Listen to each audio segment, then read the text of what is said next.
UK triple SC paper leak प्रकरण के बाद उत्तराखंड में इसको लेकर युवाओं का खासा जो रोष देखने को मिल रहा है। उसके बाद सरकार ने कई कदम उठाए हैं, लेकिन इस बीच मुख्यमंत्री पुष्कर सिंह धामी ने कहा है कि उत्तराखंड में जो नकल जिहादी हैं उनके खिलाफ सख्त कार्रवाई की जाएगी।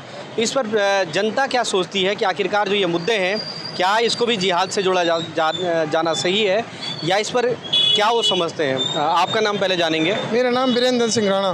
इसको आप कैसे देखते हैं, नकल जिहाद वाले मामले? ये जैसे लैंड जिहाद है, जैसे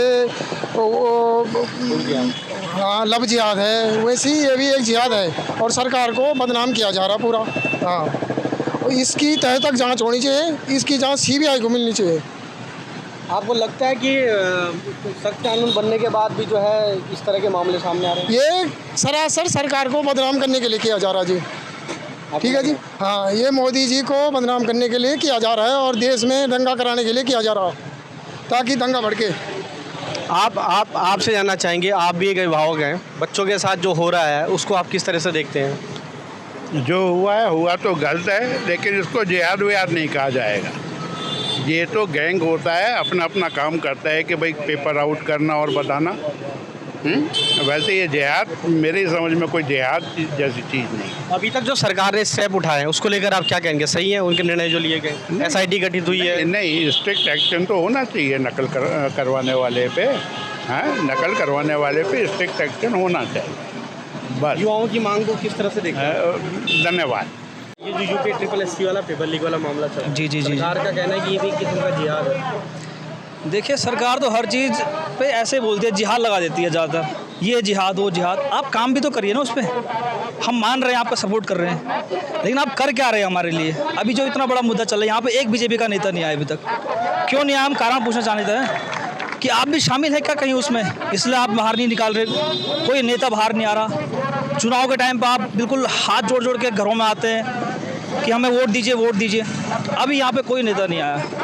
जो ये गैंग होती है नकल वाली माफिया, उनको आप क्या कहना चाहते हैं? देखिए, उनको हम क्या ही कह सकते हैं, वो भी सब मिली भगत है। अगर सरकार के बस में हो, सरकार चाहे तो एक बोलते ना, परिंदा पर भी नहीं मार सकता। ऐसे कैसे हो जाएगा कि उसने ये कर लिया, आपको पता नहीं, खबर नहीं है? कह रहे कि फ़ोन वहाँ पे घुस गया उसने। कल जब मैं स्टडी कर रहा था, वो जो पूरा केस था जितना भी अखबार में आया, तो उसमें ये लिखा गया था कि जो फ़ोटो वायरल हुई, बाहर आई जो फ़ोटो, वो उसके टेबल पे जहाँ पे उसने एग्ज़ाम दिया उसके टेबल पे थी फ़ोटो खींची हुई।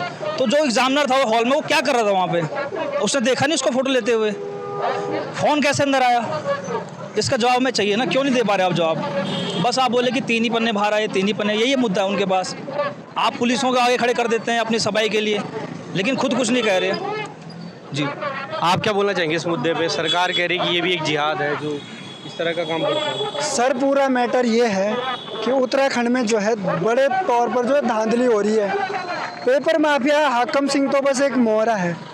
ये दरअसल जो है अंदर से ही सेटिंग है। ठीक है, 2022 में इतना बड़ा आंदोलन हुआ, नकल विरोधी कानून आया, और उस नकल विरोधी कानून की ऐसी धज्जियाँ उड़ी, और हमारे मर्तोलिया जी का कहना है कि 3 ही पन्ने बाहर आई है। बस चिंता का विषय है कि लेकिन लीक नहीं मान रहे। तो इससे मतलब कॉमन सेंस देखिए उनका, वो ये बताना चाह रहे हैं कि ये लीक नहीं है साफ तौर पे, और सबने उनका बयान सुना है। तो इससे मतलब उनकी एक सोच दिख रही है ना कि ये पेपर ज़बरदस्ती करवाया गया था। जबकि आपको पता होगा कि 21 तारीख को इतनी आपदाएं हो रही थी देहरादून में, उत्तरकाशी में, फिर भी ये पेपर 21 को ही हुआ। इसके पीछे क्या रीज़न था? और बात रही, कल इन्होंने एसआईटी की घोषणा करी है, तो एसआईटी तो सर 5 साल पहले भी अंकिता भंडारी केस में हुई थी। अभी तक वो मुद्दा चल ही रहा है। कौन उसमें बड़े बड़े नेताओं का नाम तो है नहीं, वो 3 है, वो जेल से रिहा हो गए। जो उसका मास्टरमाइंड था, एसआईटी तो धरी रह गई ना।